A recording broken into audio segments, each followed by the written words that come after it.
তো আছেই, সাথে আবার কনকনে শীতল বাতাস লাগতেছে। উফ, কি মজা! উহ, মজা না বন্ধুরা, অনেকটাই সাজা লাগতেছে। এত সকালবেলা ঘুম থেকে উঠছি অনেক দিন পর। উঠতে ভাবছিলাম যে শীতের ড্রেস না লাগেই হইব, কিন্তু দেখতাছি কি আর থাকতে পারতাছি না।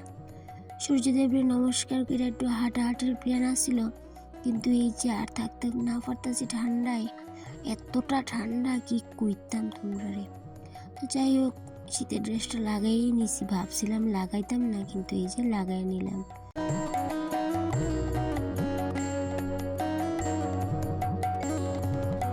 গরমকালে সকাল সকাল ঘুম থেকে উঠতে কিন্তু অতটা কষ্ট হয় না, শীতকালে যেমন কষ্ট হয়। তো যেহেতু আজকে সকাল সকাল ঘুম থেকে উঠলাম, তো গেটটাও খুললা নিতেছি, আর বাইরের অবস্থাটা একটু দেখা নেই, রাস্তার কি অবস্থা। তো গরমকালে কিন্তু প্রায়ই আমি সকালে যদি ঘুম থেকে উঠি, ওই যে মর্নিং ওয়াক করার লেগে একটু বাইরে। কিন্তু আজকেও একটু প্ল্যান আসলো, যেহেতু সকাল সকাল উঠছি, ভাবলাম যে একটু হাইটটা তারপরে আইয়া বাড়ির কাজকর্মটি সাইরা নেব। কিন্তু রাস্তার এমন অবস্থা দেখছি, যদি ওখানে আমি হাঁটতে যাই, আমার মাথাটা হয়ে যাবো গা ভার, কুয়াশা ফুইরা, তখন এই যে সর্দি কাশি জ্বর হয়ে যাবে গা। তাই ভাবলাম যে আজকে আর যাইয়া লাভ নাই, আমি বরঞ্চ বাড়ির কাজটি সাইরা নিই। আগে বাইরের কাজগুলো করে নেবো, তারপরে ঘরের কাজটি করবো। ঘর দুয়ার কিন্তু ঝাড় দেওয়া হয়েছে না। ওই যে সকালবেলা বাইরে সূর্যদেবের নমস্কার করলাম, তারপরে গেটটা খুললাম, বাইরের অবস্থাটা দেখাইলাম। এমন অবস্থা রাস্তার, ভয়ে কিন্তু আর বাইরে এলাম না।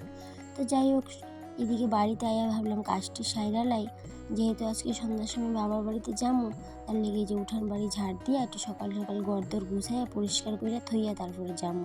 2-1 দিন থাকুন, এরও কিন্তু প্ল্যান আছে। তার লেগে কিন্তু এই যে সকালবেলা আজকে ঘুম থেকে উঠছি, ভাবলাম যে সকাল যদি আজকে ঘুম থেকে না উঠি, তাহলে কিন্তু কাজগুলো আর গুছায় কইরা থইয়া যেতে পারতাম না। যেহেতু 2-1 দিন থাকবো, বাড়ির সমস্ত কাজ কিন্তু গুছায় থইয়া যেতে লাগবো, না এলে যে একটা অবস্থা হইবে বাড়ি ঘরের, আয়া কিন্তু আমার মাথাটা খারাপ হয়ে যাবে। আর এইদিকে সকালের সমস্ত কাজ কিন্তু কইরা নিচ্ছি, সেই সমস্ত কাজ আর তোমাদের সাথে শেয়ার করছি না। যে কুয়াশার মধ্যেই কিন্তু এই যে ঘর দুয়ার ঝাড় দিলাম, চা খাইলাম, সমস্ত কাজ কইরা নিছি। তো এইগুলা কিন্তু আর তোমাদের সাথে শেয়ার করতে পারছি না, কারণ ক্যামেরা নিয়ে সমস্ত কাজ করা সম্ভব না। ভাবলাম যে যেহেতু আজকে আমার একটু কাজের তাড়া আছে, সন্ধ্যার সময় বাবার বাড়িতে যাবো, বাড়ির সমস্ত কাজ কিন্তু গুছিয়ে যাইতে হইব। বাসনপত্র ধুইয়া, কাপড় চোপড়ও কিছু ধুইলাম, আগের দিনের ভিজা কাপড় আসলো ওইগুলো রোদে দিলাম, দিয়া ভাত বসাইলাম, বসাইয়া এই যে ঘরের সমস্ত বাসনপত্র ধুইয়া গুছাইয়া কিন্তু ধুইয়া যাব। আর যেহেতু বাড়িতে কেউ নাই, তার লেগে কিন্তু এই যে সমস্ত কিছু গুছাইয়া তারপরে যাইতে লাগবো। যদি বাড়িতে কেউ থাকতো, তাহলে কিন্তু এই যে অতটা কিন্তু গুছাইয়া আমার যাইতে লাগতো না। তার লেগে এই যে সকাল সকাল ঘুম থেকে উঠছি আজকে, নাহলে কিন্তু অতটা সকালবেলা আমি উঠি না, ওই যে 7টা কিন্তু বাজেই জায়গা। আর আজকে অনেকটাই সকাল সকাল উঠছি, কারণ যদি সমস্ত কাজ গুছিয়ে না যাইতে পারি, তাহলে কিন্তু ওই যে বেড়াইতে আমি কেউ শান্তি লাগতো না। এবার ভাবলাম যে যেহেতু 2-1 দিন বাইরে থাকতাম না, এই যে ফুলের টবগুলাতে একটু ভালো করে জল টল দিয়ে তারপরে ধুয়ে যাই। আর এদিকে হ্যাঙ্গিং টবের মধ্যে যে প্ল্যান্টগুলো আসলো, ওইটিও কিন্তু অনেকটা ধুলাবালি ফুলে সাদা হয়ে রয়েছে। ভাবলাম যে অনেকটাই বেশি করে একটু জল দিয়ে যায়, তাহলে কিন্তু 2-1 দিন জল না পড়লে কোনো সমস্যা হইতো না। আর এদিকে এই পাতাগুলোর মধ্যে এমন ধুলা পড়ছে, বাইরে যেহেতু আলগা মাটি ফালাইছে আমরা রান্না করে, তো ওই মাটিগুলোর থেকে কিন্তু ধুলাটা উড়ে উড়ে এই পাতাগুলো অনেকটাই সাদা হয়ে রয়েছে ধুলাতে। তো ভাবলাম যে পাতাগুলোর একটু ধুয়ে নিই, ধুইয়া এই যে একটু পর জলটা ঝরাইয়া আবার টাঙায় রাখলাম। তো আজকে রান্নাটাও কিন্তু খুব সিম্পল, যেহেতু জামুগা 2-1 দিনের লেগিয়া যদি অখন বেশি করে রান্না করি, তাহলে কিন্তু এই যে ঘরের ডেগের মধ্যে নষ্ট হইব সমস্ত কিছু। তো ভাবলাম নষ্ট করে লাভ নাই, একটু রান্না করলাম, খাওয়া দাওয়া করলাম, সমস্ত কিছু ধুইলাম, গুছাইলাম, এরপরে সন্ধ্যার পরে এই যে বাবার বাড়িতে আয়া ফেললাম। তো যেহেতু আজকে 31 ডিসেম্বর, সবাই মিলে পিকনিক করার একটা প্ল্যান। পিকনিক বলতে কি, ঘরেই সবাই মিলে পিকনিক। প্রত্যেকবারই কিন্তু এরকম 31 ডিসেম্বর আমি বাবার বাড়িতে আইয়া পড়ি। তো শুধু 31 ডিসেম্বর না, সমস্ত পূজা পার্বণ সমস্তটাতে কিন্তু আই, যেহেতু বাড়িতে রোগ টোগ করার কেউ নাই, শ্বশুর শাশুড়ি নেই, আর একলা একলা সব কিছু ভাল লাগে না। আর বাবার বাড়িও কাছে থাকার লেগা এই যে যে যখন খুশি তখন আই, 1 দিন থাকি 2 দিন থাকি যাই ফ্রি।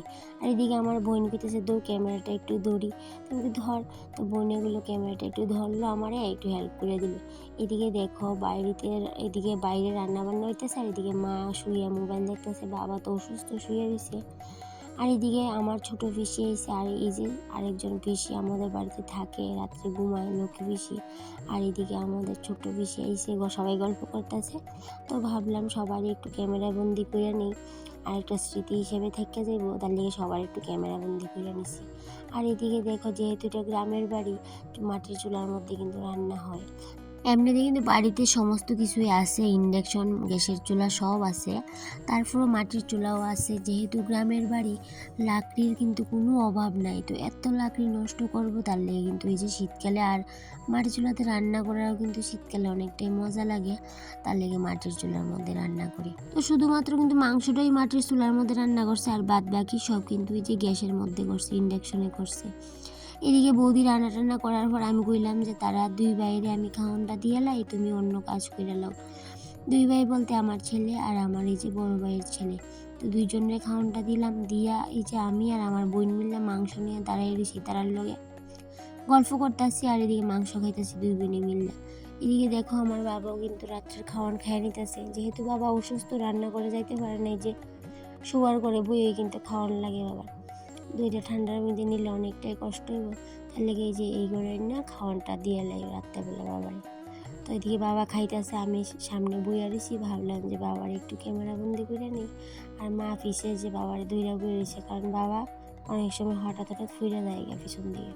আর এদিকে দেখো, 12টা বাজার সাথে সাথেই বাজি ফুরানোর কেমন ধুম লাগছে, সবাই মিলে বাজি টাজি ফুরাইতেছে, অনেকটাই মজা হয়েছে। যাই হোক, তা আজকের ব্লগটা এই পর্যন্তই থাকবো। 2024-এর 31 ডিসেম্বরের লাস্ট নাইটিটা। আবার কালকের থেকে নতুন ব্লগ আইব, এই যে 2025-এর ব্লগ।